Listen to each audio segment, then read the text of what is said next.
Hello and welcome to everyone.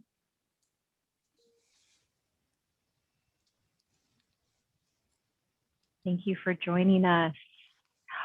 It is right at 3:00 p.m. Welcome and thanks so much to everyone for joining us for today's CARE conference session. My name is Michelle Cabrera and I'm going to be your moderator for today's panel. Please note that we have a chat box for questions for speakers. So we invite anyone during this session to enter your questions into the chat.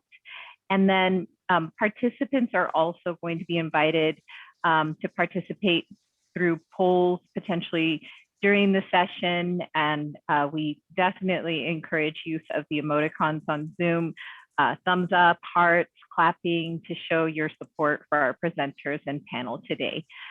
Those can be found at the bottom of the screen so you can communicate during the presentation.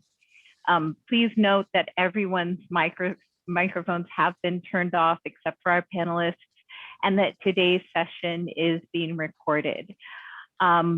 At the end, we will post a survey and we would love to hear your feedback on our presentation. So I do need to just let everyone know that today's training is being offered through the Crisis and Recovery Enhancement or CARE TA Center, which is funded by the California Department of Healthcare Services and administered by the Center for Applied Research Solutions or CARS. The views, opinions, and content expressed in today's presentation do not necessarily reflect the views, opinions, or policies of the California Department of Healthcare Services.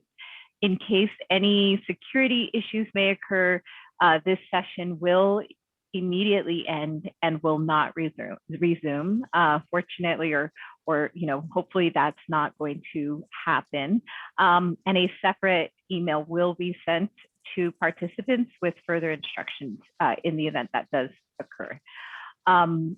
We also, again, welcome you to use the chat and just wanted to share a few suggested ground rules. Please use I statements in the chat, avoid making comments that are stigmatizing or otherwise injurious towards others. Your message will be received by our chat box monitor, Danielle, if you want to say hello to folks really quickly, who will filter all comments as able. And the monitor will not share comments with the audience that are harmful. We'll use the polling features to invite group participation as needed. And if you experience any tech challenges, we also have a CVent tech host with us today, available to support your tech needs, and you may message them in the chat box as well. We ask that you please follow the community agreements and reach out for support as needed by contacting the support line. And if you need to step away from the session and would like a quiet place within the conference for a self-guided grounding, please exit and go to the exhibitor booth entitled Calm Space. So at this point, it is time for us to begin our presentation. And at the end of the presentation, we will do a audience Q&A and invite your feedback as well as audience feedback form information. And I will get started with introductions. So again, my name is Michelle Cabrera. I'm the Executive Director of the County Behavioral Health Directors Association in California. And I'm really excited to have a variety of different county behavioral health leaders here today to talk about equity, justice, and inclusion within county behavioral health. Our first presenter is Yvette Johnson. She is the director for the Ventura County Behavioral Health Department. Dr. Johnson is a licensed clinical psychologist and serves in one of our larger counties as the director. They serve approximately 18,000 clients per year. She received her doctorate from the California School of Professional Psychology and also has a master's in marriage and family therapy from Pepperdine Graduate School. Yvette also received a certificate from Yale University in diversity and inclusion, and diversity and equity are passions of hers. She is also the co-chair for the CBHDA Cultural Competency, Equity, and Social Justice Committee, and has been given the opportunity to speak and promote suicide awareness and issues surrounding mental illness within communities of color. And we are really pleased to have Dr. Savette Johnson with us today. Thank you. Thank you. Our next speaker and presenter is Robin Roberts. She is the director for the Mono County Behavioral Health Department, and she has taught me that this is how you say Mono County. Thank you, Robin. Robin has been working as the County Behavioral Health Director for 9.5 years. She believes that place informs the people who live there and works to create professional kinship with anyone who might be interested and or involved within Mono County. She works from a belief and understanding that most residents do not know about or understand or even maybe like their government. And that is her and her department's job to bridge that gap with kindness, engagement, and time. It's always a pleasure to work with Robin. Thank you so much for contributing your time and your expertise today. Our next presenter is Cynthia Salas. She is the Health Equity and Ethnic Services and Cultural Linguistic Competence Manager for Ventura County Behavioral Health. And she brings a background in leadership and scientific experience to her role as the Ethnic Services Manager for the Office of Health Equity and Cultural Diversity within the County of Ventura. Before her role with the county, she actually earned a degree in biochemistry and worked within K-12 higher education and in victim advocacy and the legal sector, including civil rights work in the community. She was in a science-bound program at Iowa State University, and that really put her on a path to seeking an education in STEM and her work in the education sector. Before she left the Midwest, Ms. Salas worked at the California Rural Legal Assistance League, as a student supporting attorneys who advocated for field workers in Ventura County, and was a victim advocate and sexual assault respondent for the Coalition for Life Harmony, or Family Harmony, She's invested in working with incarcerated youth, foster youth, and undocumented students, and brings that spirit to her public service work as well.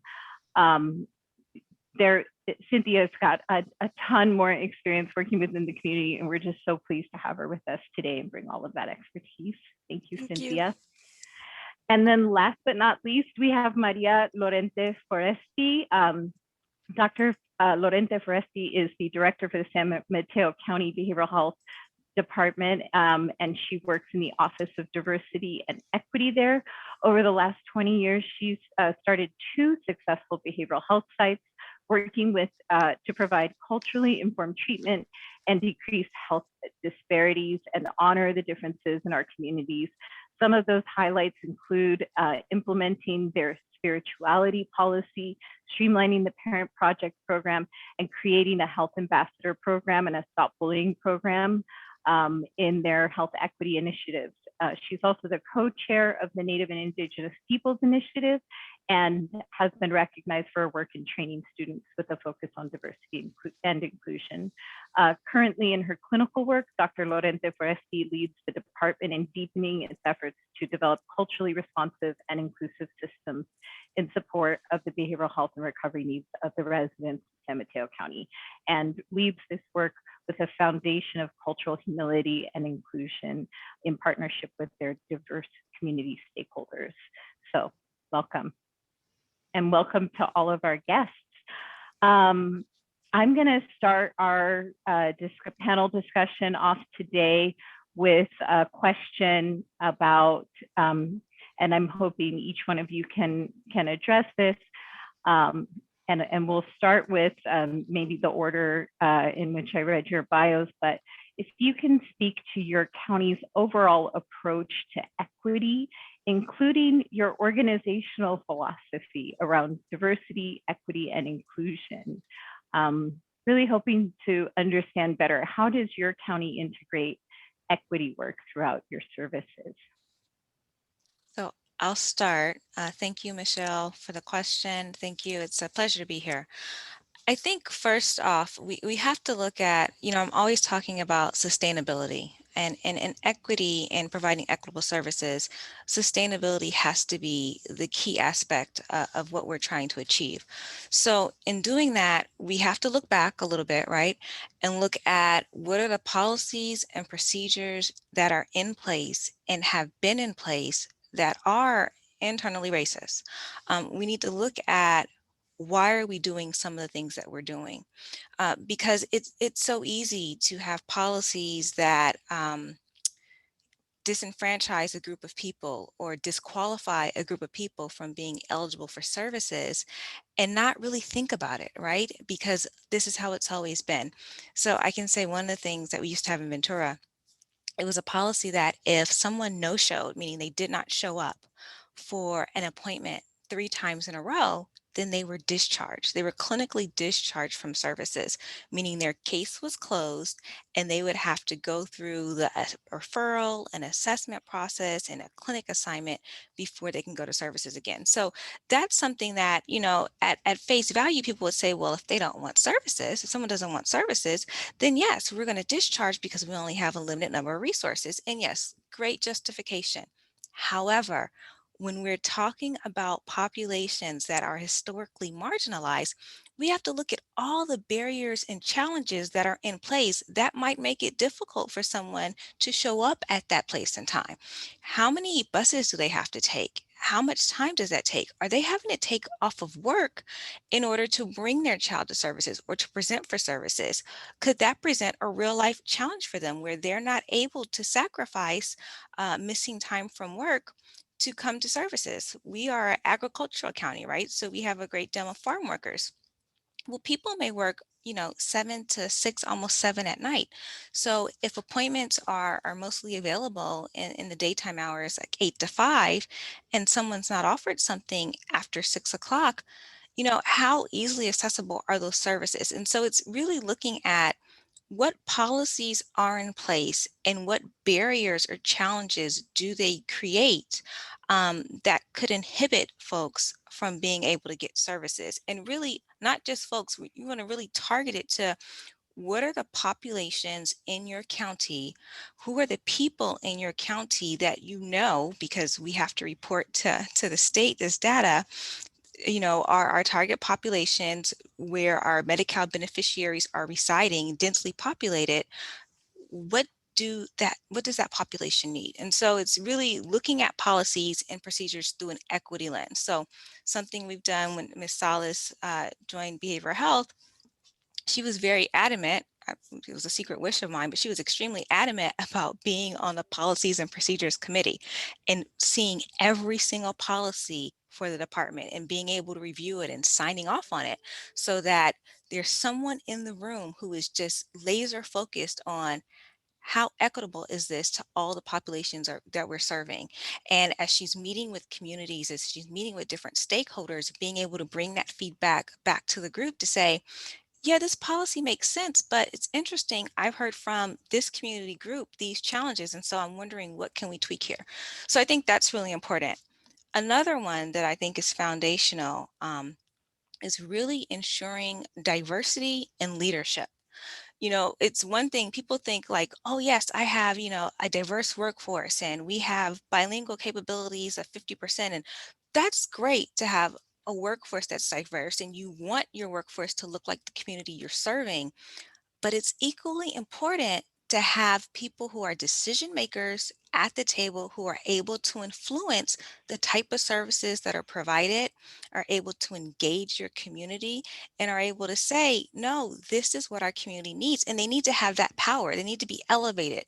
So I think it's crucially important that when you look at, the organization of a department or of a county, there needs to be diversity at all levels, at all levels, because if you don't have people at the table who are making those decisions, how are you ensuring that you're equitably serving your community?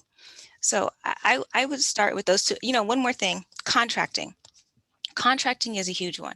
And you see, you talk about wanting diversity and with contracting counties, it's really interesting because usually you'll find that there are some providers and they're really large, right? So they have a name, they've been doing this work for years. And, for many years, they may have been the only people in town willing to do, some of the work that we need. But in most counties, you've got gems in the community, right? You have community folks who are embedded in the community. They know the community, they live in the community, they were raised in the community, they have this passion, and really being able to support the smaller community-based organizations as you're going out for RFPs, requests for services, RFSs, as you're going out and you're, having people submit their proposals, giving technical assistance to those smaller organizations, because sometimes they don't know, what exactly to ask for. When they're submitting proposals, they may be submitting something for a grand scale where a larger organization will say, oh, I need this many million to do it. And the small organization, being modest and being really humble, will say, oh, maybe, 200,000. And that that's not realistic. It's like, no, you need to ask for more. So, finding ways to provide that technical assistance to those smaller agencies that are really already doing the work, that are already embedded in the community, who understand the little nuances that make all the difference, to add diversity to who you're contracting with and really lifting up those grassroots organizations. So I would start with that.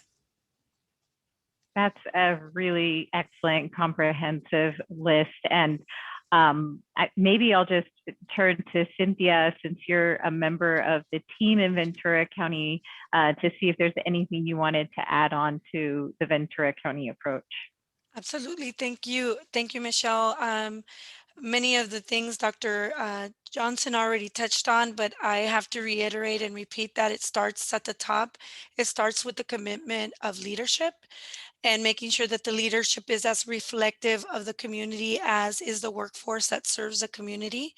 Again, budget allocations. I mean, we need to also equity, you back up equity and you literally put your money where your mouth is by putting budget where it's needed to really deliver on those promises to the community. And on also understanding who is your community.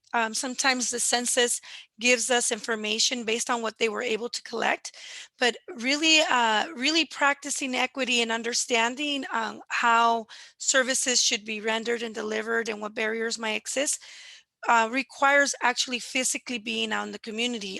Last Friday, one of the efforts that I'm starting to take on as an equity service manager is to start to visit parts in the county where we have small pockets of populations and figured out how they're structured and how they are part of a bigger community in order to reach them and meet their needs.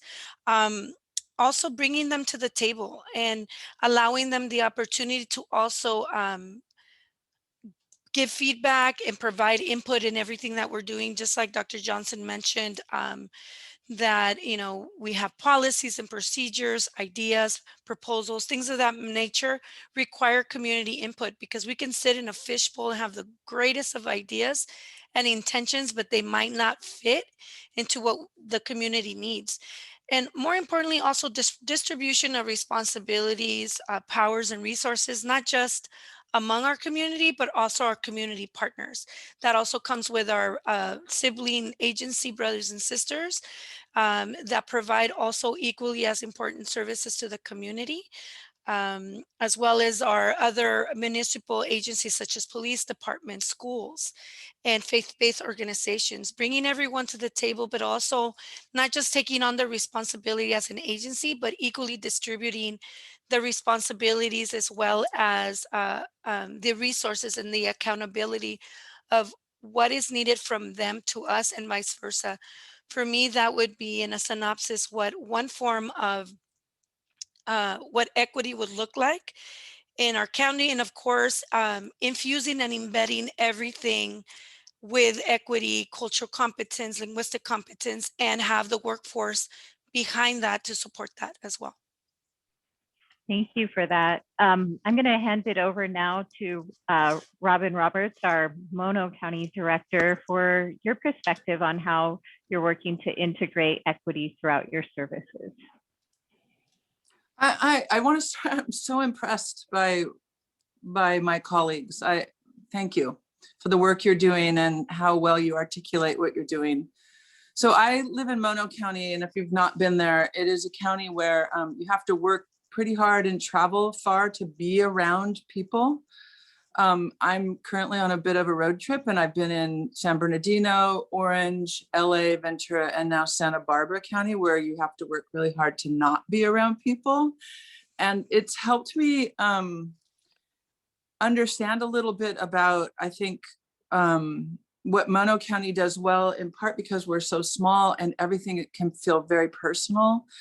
To add to the kinds of things that you all are talking about, in my department, we're talking about time specifically. We're asking people to bring to the table, staff to bring to the table, where did you learn about time? What is culturally kind of specific to time as you where you grew up? We have a lot of staff that grew up in Mexico and now live in the States, and then people who are Native American, people who grew up like I did, middle-class white girl, and we all view time very differently. And our structures and our system and government particularly is definitely around the white narrative of what time is, that you're on time, you're early actually. If you're a quote good person, you show up for appointments, you understand that you're taking somebody else's time at your appointment, etc.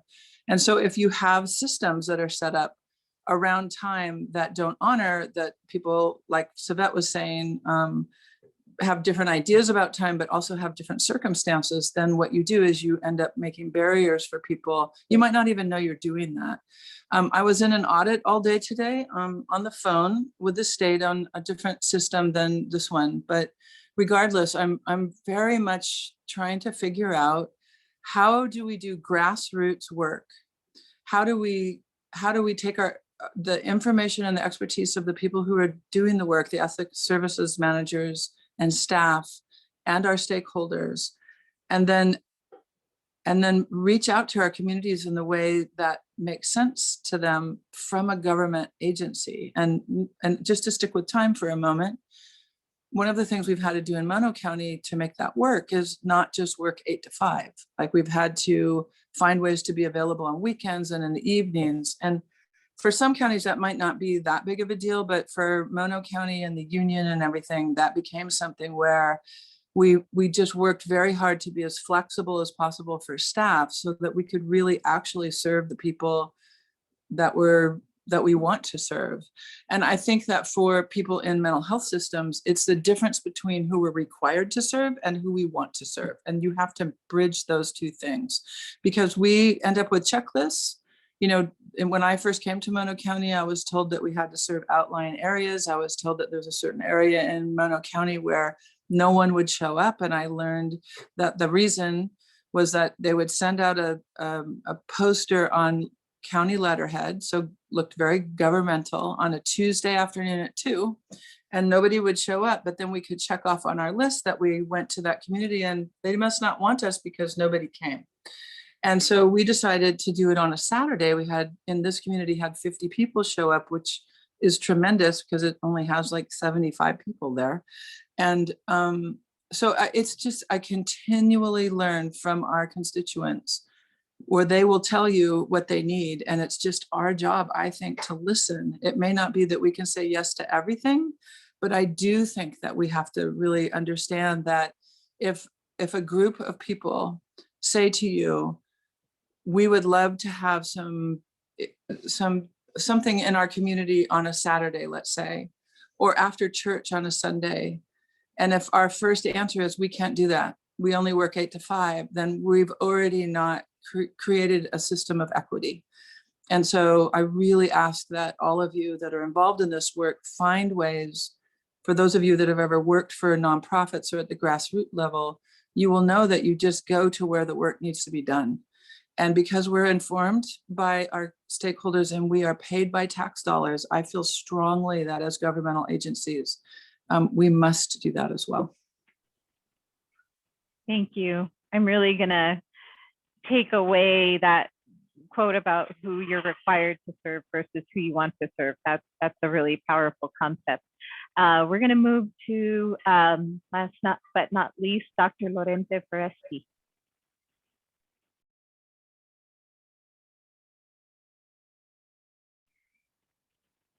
And you may be muted. I'm just not hearing you. Oh, okay. There you go.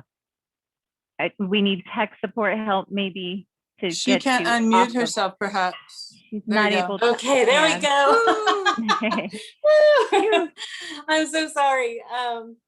You know, I want to start by thanking everyone that's spoken already. I just am so inspired. And I do want to clarify that I'm not a behavioral health director. I'm an ethnic services manager, and I'm the director of our Office of Diversity and Equity within San Mateo County's Behavioral Health and Recovery Services.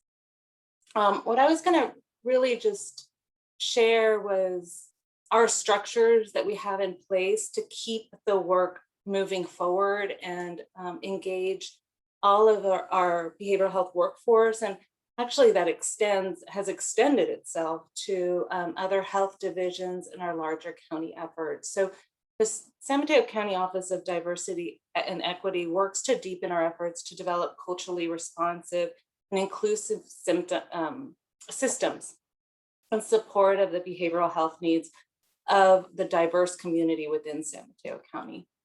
We've worked to do this through different ways. One is our community-oriented health equity initiatives, which we have 9 of. We have an African American community initiative, a spirituality initiative, Latino collaborative, Native and Indigenous Peoples initiative, Filipino mental health initiative, Pacific Islander, Chinese health initiative, Pride initiative, and our Diversity and Equity Council, which is the same as our Cultural Competence Committee in other counties. And those groups have really been leaders in informing us. We just need to sit back and listen sometimes, which has also been shared. These groups represent our community, our partners, our community-based organizations, our workforce. And I really see them as the experts in our work. They also, another, I think, way that we've tried to do this in San Mateo County is Behavioral Health and Recovery Services has began some years ago under my predecessor, which is Dr. J. Africa's leadership, the multicultural organizational development, which really has numerous parts to it, but some are, for example, mentoring programs, looking at our hiring, recruitment, promotion, looking at policies, looking at having everyone on the workforce, you know, take the implicit bias test. You know, how does bias come into our work and how we're interacting with colleagues and those that we serve. Another effort is the broader county racial equity framework, which we've adopted the GARE framework. And that has been initially undertaken by all of Health's division with leadership from ODE, and creating a racial equity training, which is a 4-hour training, which Behavioral Health and Recovery Services mandated for all of our leadership. So everyone in leadership was mandated to take that and learn about the impacts of racism, of bias, how this, of historical trauma, just a lot of different impacts on our workforce and those we serve. The other thing which I think is really important is our cultural competency plans. We've really worked to have the cultural competency plans be a meaningful engagement within behavioral health to look at our strengths and weaknesses, but also all of our contractors also do cultural competency plans. So also to work as a support for our contractors to advance their work in equity and in inclusion, you know, and learning from each other. We learn a lot from them on things that they're doing.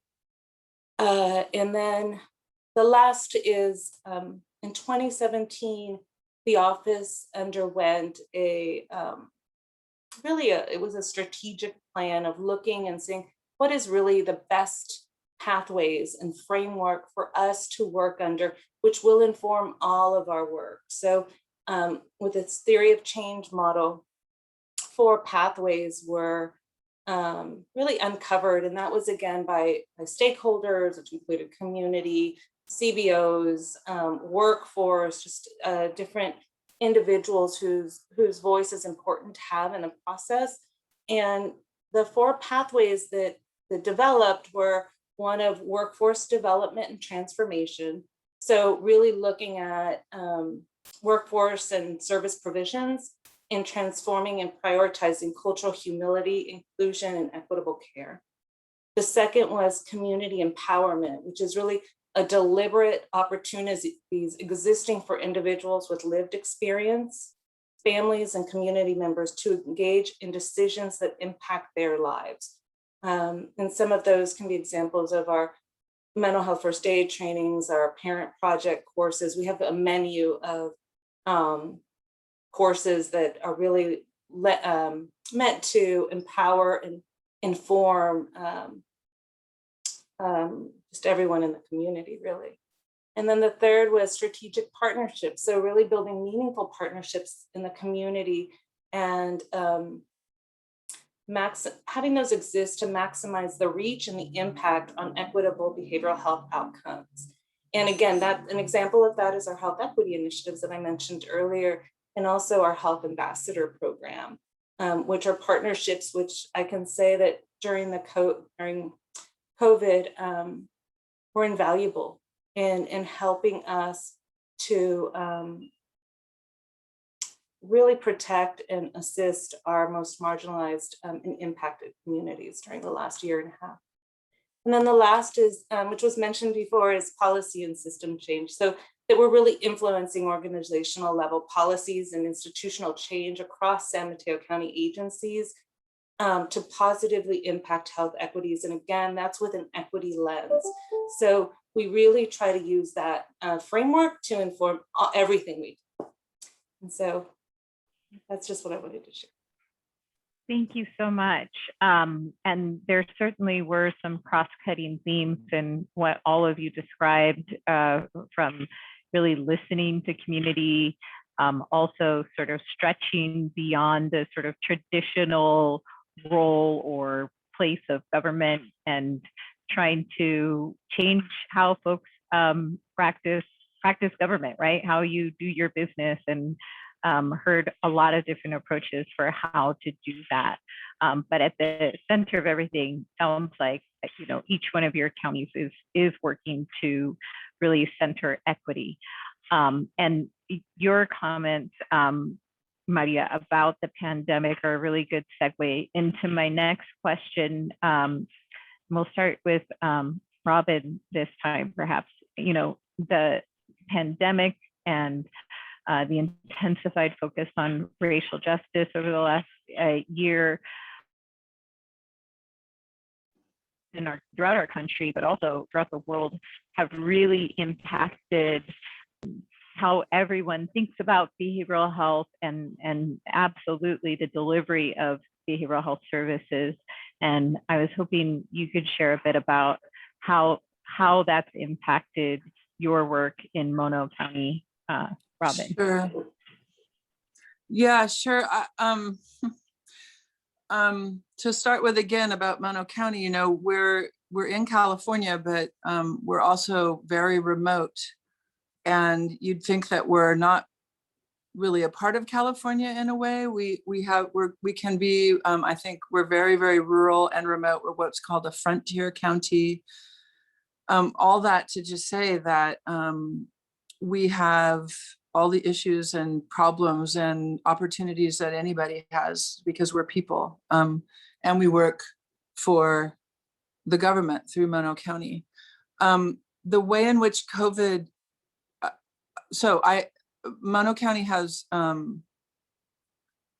many pockets that are very, very conservative. So I know that there's some people here on this workshop who who live and work in counties that are very conservative and wonder, how do you have these conversations in a county like that? I mean, how do you have a conversation like this anywhere, for sure? But how do you have a conversation about white supremacy and anti-racism in your governmental policies and procedures, your P&Ps at a board level, let's say? Like, how do you even start there?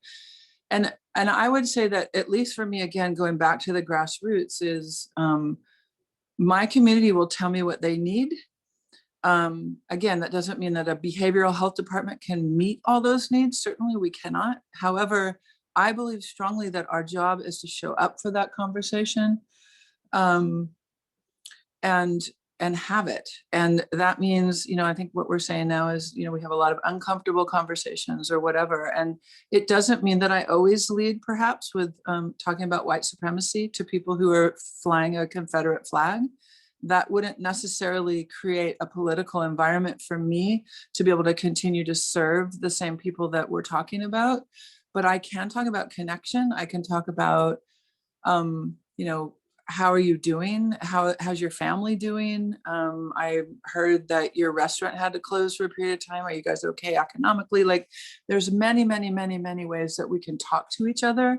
And I feel like I'm living in a community. What I've learned from moving from the urban to very rural is that anybody will pull me out of a snowbank. Anybody will help me, dig my car out.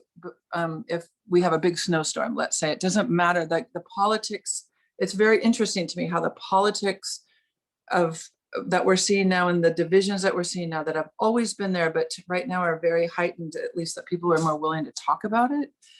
I don't think that's a bad thing necessarily. I think it's uncomfortable. It can be a drag, but I don't think it's necessarily bad, because then you kind of know where everybody stands. But they'll help you. We help each other. I came from a county, I came from Santa Cruz County, where I lived in a very strong progressive bubble and got very tired of it, and didn't have access to meet with my sheriff or the DA or whomever. I moved to Mono County, and that's who I'm at the table with all the time. We have very strong political differences, but we're trying to solve problems within our county. So my suggestion to all of us is, figure out what you're trying to actually work on together, and the matter of racial equity is not going to be solved in my lifetime, and probably in any of your lifetimes, those of you who are younger than I am. But we each matter. Each drip in that bucket matters a lot. And so I think the other piece that I learned in COVID is, we have to prop each other up. We have to support one another.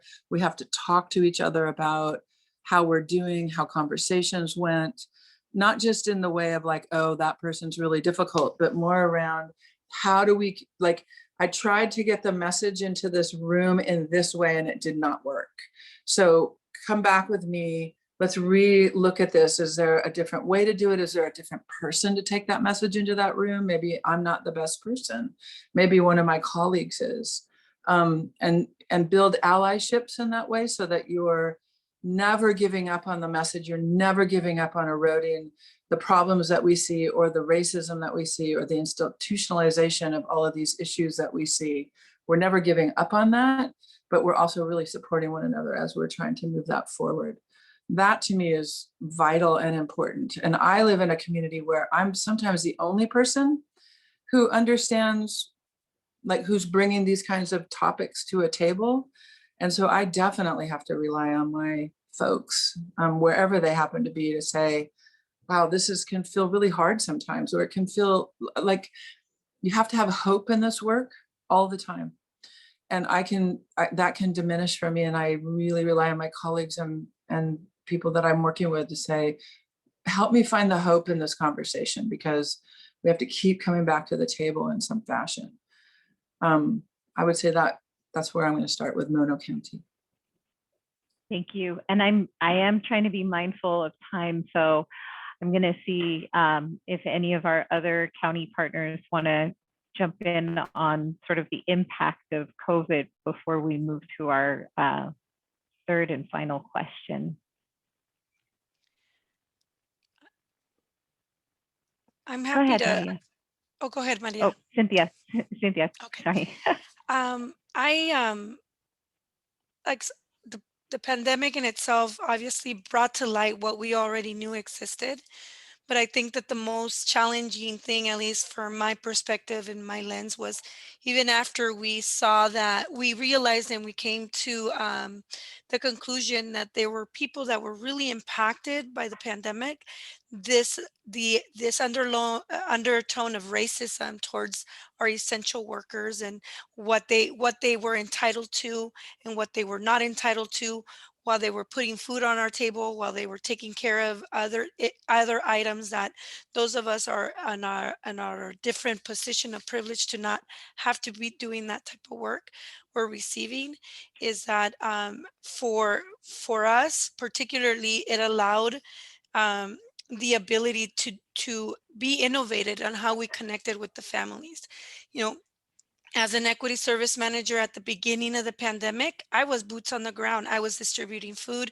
I was passing out flyers. I was meeting the community where you were at, to really send the message that the government agency that I represent is invested in supporting you, and ensuring also that the staff that was under at least my leadership and the leadership of Dr. Johnson was invested and wanted to meet the community where they're at, and being able to bring these issues to the table and being that voice for the community.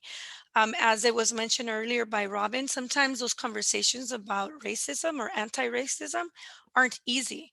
But, I believe in leading by example in every opportunity that I have had.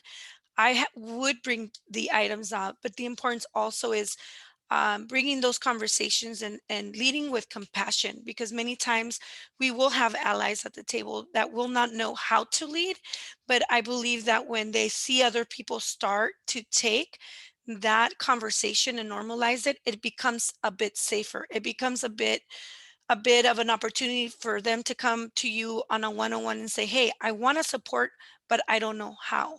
And I think that the silver lining, at least for me, in certain situations, has been that there have been a lot of allies that want to support, have asked for help on how to do it. And that's how we can collectively have these conversations, because it's no longer that department's issue, our issue. It's collectively, as a community, we need to come together, have those conversations, just like we did earlier about addressing about our approach of equity, also bringing them to the table and say, what is going to be your contribution, your part to eradicate racism in our county? So at least for me, from that perspective, that's what I wanted to share. I want to be mindful of time, but that's what I wanted to share in regards to my, my perspective as an ESM for Ventura County. Thank you so much, Cynthia. And Maria, I know you were not able to jump in earlier because of your mute. Are you off mute? Okay. Yeah, yeah. And I'll be really quick, but I think that, our county, along with all the counties in California, really rose to support our communities of color, our marginalized communities. And I think, and one thing that I think was to me very meaningful that we ended up doing in April was focused on our workforce, because we are all connected and we have a very diverse workforce with traumas and experiencing of racism, and really impacted by all the injustices that happened over the last year. So we had a month of wellness, which was culturally informed and trauma informed. And part of that was presentations and groups and things like that. And another component was we created they're called Stones of Love, where staff sent in the name of clients, spouses, children, loved ones that have passed in the last year, and they weren't able to grieve, because I think culturally our grieving rituals, our grieving practices, we need those to heal and to move forward. And so we really tried to focus also on the workforce in helping, the healers heal and really. So I just wanted to share that, because I think that we all agree the priority of serving and the privilege of serving and how to connect with our communities. But I just kind of also wanted to take that step back of the amazing, resilient, and compassionate workforce that we all have as well. Thank you. And I'm going to start with Dr. Johnson, maybe on our third question, and then we'll go to a few of the questions that are coming through in the chat.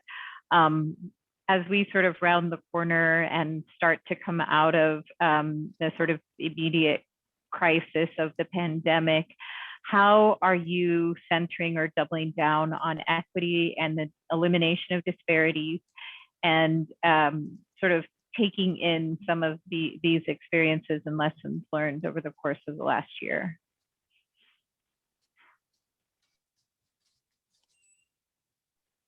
You're muted. I think you might be double muted, Dr. Johnson, sorry.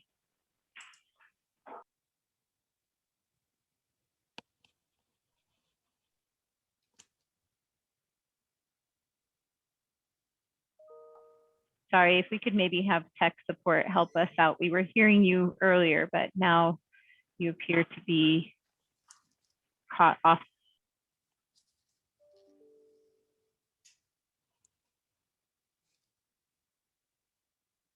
Okay, we will, I would invite you, Dr. Johnson, to work with our tech support, and then once you're able to come off of mute, please feel free to jump in.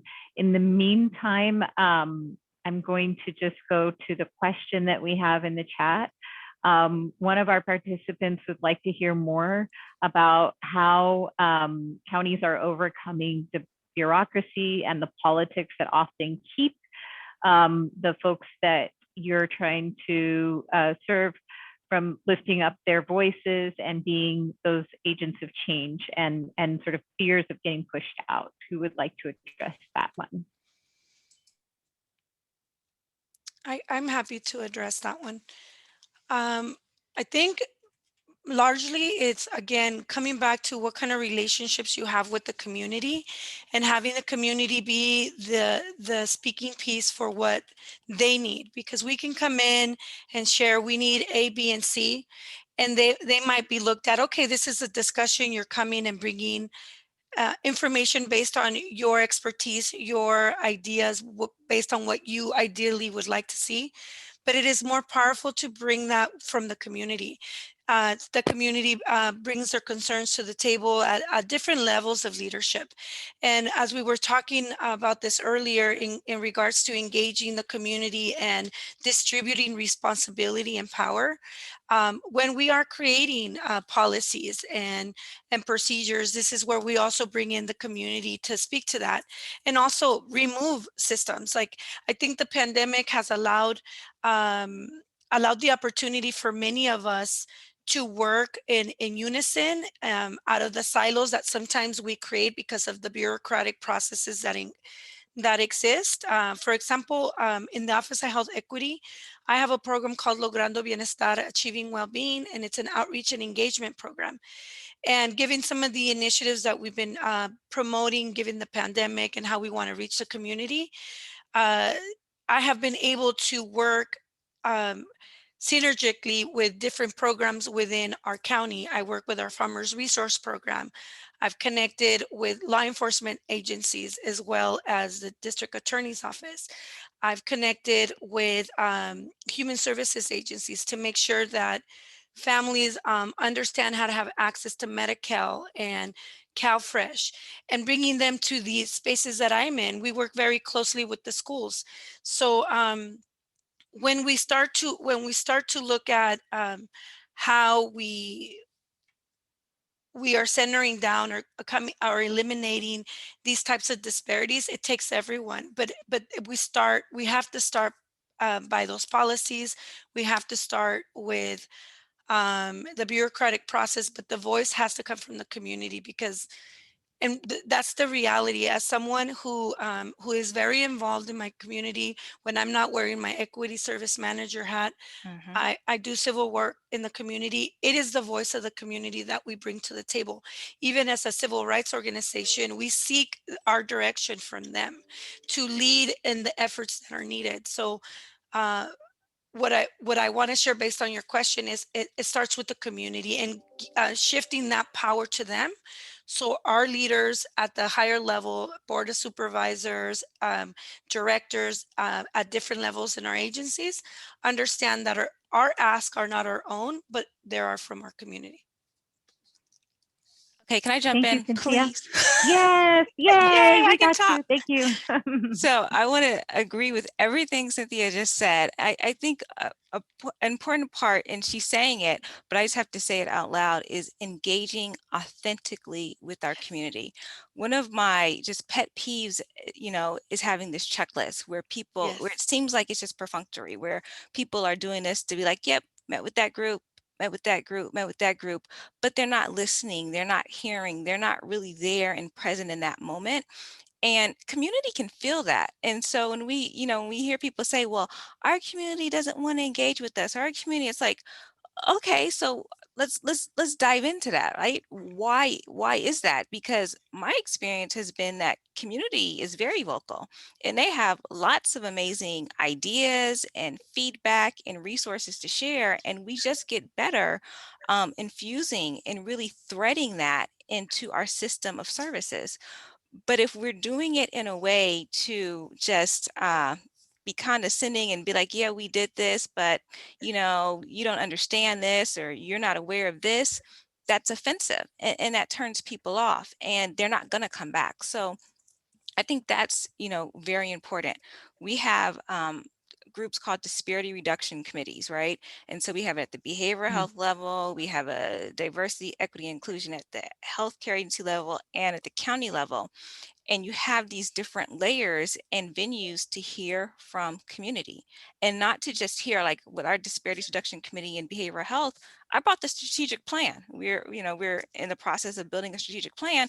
I brought it to them and we had the project manager go through all of it and talk. And while they were throwing out ideas, she's typing it into the plan and that's going to go into our plan. And we had a survey that we sent out to our stakeholders. We sent it out to all our community groups. Like, we need to really be ready to hear. Robin has this mantra, and she didn't share it today, but I have to because it's threaded into everything she said. And it's really the mindset I think you need to have, and it's lead with yes. And her yes doesn't always mean, and she can talk more to it. What she's saying, she's not saying that, yes, I'm going to give you exactly what you want, but she's going to hear you. She's going to listen. She's going to be present, and she's going to do whatever was within her power to link you up or to provide you the information, to satisfy some of your concern, your inquiry, your question. And it's really having that mindset and living that leading with yes, that I think is so important and so authentic. So I just had to say that. I appreciate that. One thing I wonder, like, for what reason would a community member trust the government? We are the government. And I think what I learned in COVID is people don't even know what county government does. They might not even know what county they live in. And then all of a sudden I spend all day, every day, literally involved in something to do with my job. And so I'm well aware of what we do. I'm well aware of what we do, what we can do, what we can't do. I was just, like I said, in an audit where they said, you can't spend money on that thing. And I'm like, so when people come to me and they say, and again, Mateo County is very small. So I have a board supervisor come to me over the weekend and say, I need your help right now with somebody who's feeling suicidal in one of our communities. I want you to go there. I want you to go to their house. Now, I'm not going to say yes to that for a bazillion reasons, but I will say yes to it's scary. You're worried. I understand why. And if I went into the thing like that, I've heard people on my staff and some of my colleagues who like Medi-Cal won't pay for that. So we're not, the community could give a crap about that. These are people who do not trust us for good reason. And so in my opinion, what you're saying, Dr. Johnson, is Our job is to bridge that. Become trustworthy. How do you become trustworthy to a community? You do what you say you're going to do. Number one, you meet them where they're at. You listen. You know, I go into my communities all the time. They want me to help with the goat heads. Those are these really, really stickery things that pop the tires of their kids' bikes in the park. I don't work for the Parks Department, but I don't go, yeah, no, I'm not here to talk to you about that. I'm only here to talk to you about these things on my list. Imagine that conversation. Imagine what that feels like. And so we're talking about equity. At the heart of equity is trust. And if we are government, we're talking about all matter of things. Some of us want to defund the police. What does that even mean? We're part of that system. And we support that system with all matter of things every day, the way in which we are regulated. But I think if you do say, yes, I will listen to you and talk to you about things, you get to a place where then they may not trust you, and that may be reasonable, but maybe they'll start telling you what they feel like they need, or, you know, whatever you start to hear themes from people. You start to hear, like, people are grieving. They lost people.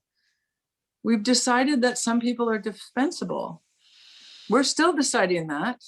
We have to own that, I think, as government agencies, and say yes, and hold space for people, not try to say, I can't fix that, so I'm just going to move on. And that's what you're saying, is people are sensitive to that, as they should be.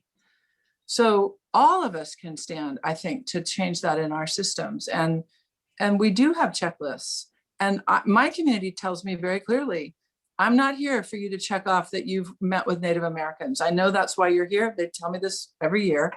I know that's why you're here. And I can't just say, no, that's not why I'm here. I have to prove that's why I'm not there.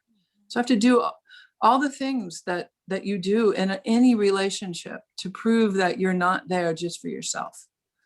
And that's the work in a nutshell, I think. Well, I wish that we could continue this conversation for longer than we have time for, to the earlier points you made, Robin, but we are on strict time protocol. So unfortunately, I'm going to have to cut this conversation short, and it really does feel like it's being cut short. I will just invite everybody who has joined us here today, please do feel free to reach out to me as your moderator. I for sure want to hear any feedback or comments folks have. I will put my information in the chat. We also have an audience feedback form. If Danielle, I don't know if you have the link to drop into the chat. If so, that would be great. And we really appreciate the questions that we did get. And I'm so sorry that we weren't able to get to all of them. But please do fill out that feedback form so that we can improve and hear you moving forward for our ongoing work in this space. If you have any questions, please do email the CARE Project Coordinator as well. And we thank you all, and a special thanks to Dr. Johnson, to Director Roberts from Mono County, to Dr. Lorente Foresti, and to Ms. Salas from Ventura County, for all of you for sharing your insight, and to everyone who sat with us today and held space for this conversation. Really appreciate all of you. Thank you.